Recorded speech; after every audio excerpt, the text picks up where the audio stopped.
What is up, everybody? Welcome back to RacingNews.com, and welcome back to one more week of our Kentucky Derby Top 5. And boy, we are really heating things up here. We're down to the last week of major preps, and then we have one more minor one the week after, and then that is it. Crazy how time has flown. We've been doing this with you since November, talking about Top 5 Kentucky Derby prospects, and here we are towards the end. So, all right, let's get to it. Boy, a lot to talk about this week. At number 5, I ranked Angel of Empire up here at number 5 now for Brad Cox. This runner won the Arkansas Derby last weekend. Did it pretty impressively, and undoubtedly, to be quite honest, he absolutely just galloped away from the rest of that field in the stretch. Could say more about how the field was just not great, or just could say this horse is getting better and better. Of course, it's won 2 races in a row, also won the Risen Star at Fairgrounds. So Angel of Empire improving with every single race. Should love a 1.25 miles. I put him at number 5 this week, ahead of Pletcher-trained, who I did have at number 5, but that could obviously flip as soon as we see what Pletcher-trained does this coming week at Keeneland. But as for now, I'll keep Angel of Empire at number 5. Number 4, Kingsbarns, for me, winner of the Louisiana Derby, which was his first race against Stakes Company, and he did it very impressively on the front end. Has a running style that should suit the Kentucky Derby, has a pedigree that says 1.25 miles will be okay, and, you know, look, this horse is getting better. He's progressing with each race. So I think Kingsbarns deserves to be up here this high. I've got him number 4 going into the last week of preps. Number 3, Two Fills. Look, as far as impressive performances on the Kentucky Derby Trail, I don't think it gets much better than his race in the Jeff Ruby Stakes. I thought it was fantastic. You know, he was head and head at the top of the lane with Major Dude, a horse that ran on well to get second. Two Fills just absolutely dusted him and put him away easily for a romp of a victory. Now, the problem obviously is Turfway Park, a synthetic surface. Oh boy, now we got to go back to the dirt. Now, the good news is we have seen Two Fills on the dirt a couple times. It hasn't been that bad, but it wasn't anything near what we saw on that synthetic. But at the end of the day, I think he's a very consistent horse. I do think he's going to be around at the end. Maybe he doesn't win it, but I think you can rely on him to show up with a big effort. I've got him at number 3 once again this week. Number 2 is Practical Move. It's right there for Practical Move to move up to number 1. I'll be very blunt about it. He's going to go to the Santa Anita Derby this weekend.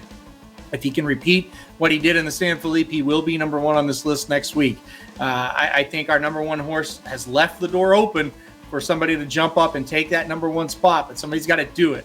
Practical Move is the most likely one to do it. His race last time out was phenomenal. If he can do it again in 1 1/8 miles, do it again against better company, he is definitely going to be the number 1 horse on this list. But let's let him prove it. Let's not put him there just yet. Practical Move, number 2, one more week for me. All right, let's talk about the hot button horse and the polarizing horse. I'll keep number 1, Forte, once again this week. He's been number 1 ever since we started this through right now. He did win the Florida Derby. That's the good news. The horse just is rattling off stakes win after stakes win. An amazing streak he's been on right now. Seems to be, I don't know if regressing is the word, but I think he may have peaked. I don't know that he can run a much better race than what he's been running, and that sometimes can be a recipe to get beat when you get to the biggest spot. His Florida Derby was good. It was solid. He showed guts. It wasn't visually overly impressive. The time wasn't great. The buyer wasn't great. There's chinks in the armor here. I'm keeping him number 1 because I still think he's the best horse right now in this crop. I'm ready to move him down. Somebody needs to come up and take it from him this weekend, though. So we'll see. I'll keep Forte number 1 for now. Like I said, a lot of people really mad at comments like that. A lot of people strongly agreeing and mad at the other side. But that's how racing is sometimes.